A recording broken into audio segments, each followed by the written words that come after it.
I'm Henry Deese Jr., and I've been working in the shipyard since April the 24th of 1956. I'm Joenell Beaty. I've been here 47 years. I'm Sandra Richardson, and I've been here since 1970. I'm Milton Holloway, and I've been here for 54 years. I'm L.D. Joyner. I've been here since March 18th, 1957.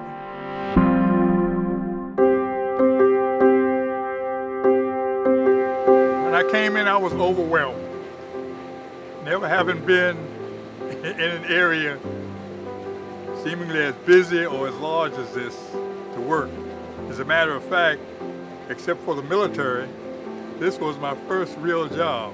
Well, to be honest, I had at first thought about being a hairdresser. That was my first thing I had thought I wanted to do. And at the last minute, I changed my mind and decided to go to business school instead. So my dad worked here in the yard, so I knew, of course, about the shipyard. I had a couple of cousins who worked here, so I thought, well, I'll apply there and see how it goes. So that's what I did. My intentions at the time was to get enough money saved up to go back to school. But then there's other things that stepped in that way. I ended up buying a car, and I ended up buying a boat, and school kind of got put on the back burner. When I walked into these gates, I was very nervous. I came into Atomic Power Division, and I was very nervous that first day because it was all new to me, but it was wonderful. Oh yeah, when I crossed the James River Bridge, I knew I was in the big city. And when I came down to the shipyard, all those people down here and all, it was awesome. I started to turn around and go back. When I came to the shipyard, originally I was in the X-36 cleanup. I was issued safety glasses, and I was really amused. I say, I've just had a physical, and my vision is 20/20, so I don't need glasses.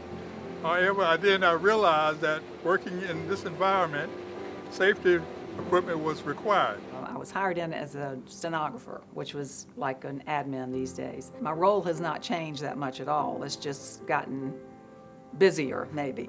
I've been doing pretty much the same thing the whole time I've been here. I was going to be here, and I really wanted to get into apprentice school because I played football and all the sports in high school.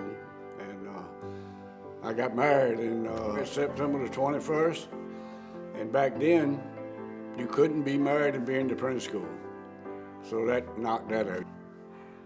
So I just kept working. I came in the yard in the mold off, making full-size molds and paper molds and wooden molds for the carriers. When I first got in the shipyard, they put me in the sheet metal shop for 3 months. Then I transferred to the Building 86 to the Atomic Power Drawing Room.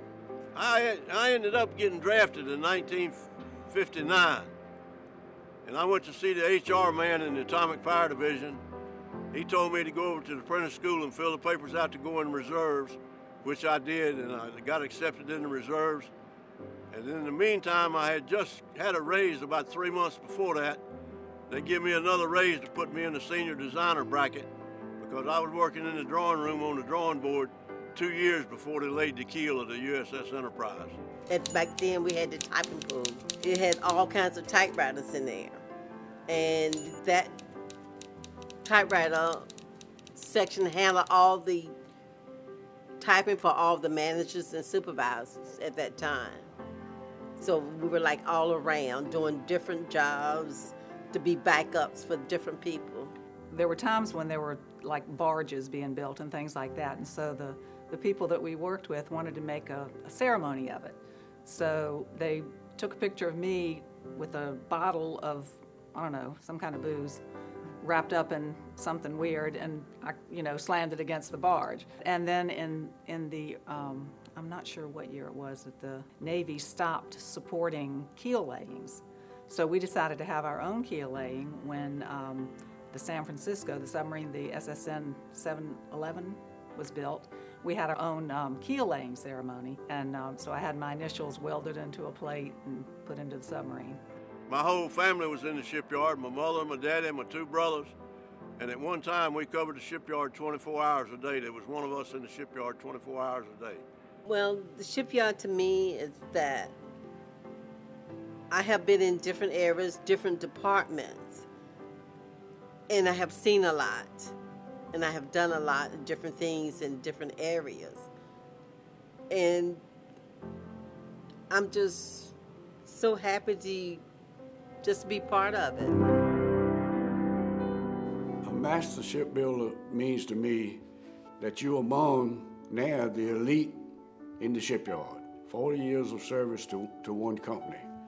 And like I say, to me, that was an accomplishment when I got to 40 years. And then I just kept on working because I like what I'm doing. It's a blessing that, that I'm still able to work. It's a blessing, truly a blessing. Yeah, I've never counted the number of days I've come to work. It's just been a thing that I do every day. I get up, I come to work, I'm committed to my job. I love coming. I've never not liked coming to work in the morning. I just get up and come to work, and I don't think about it until somebody happens to mention it to me, and they say, well, you don't have an idea of quitting? I said, no, not really. I don't have any goals set. I'm not trying to break any records. As far as longevity in the shipyard, I just get up, and I reckon one day I'll come to work and it'll hit me that it's time to go. I don't know. Since I've been here 54 years, I've never had a problem with coming to work. And the fact is, having something like this to come to, and the satisfaction of having done a job and done it well, is what really gives me a purpose. As far as this place, when I walk away, I just like to think that even though there have been a lot of changes, that the shipyard will continue to build good ships.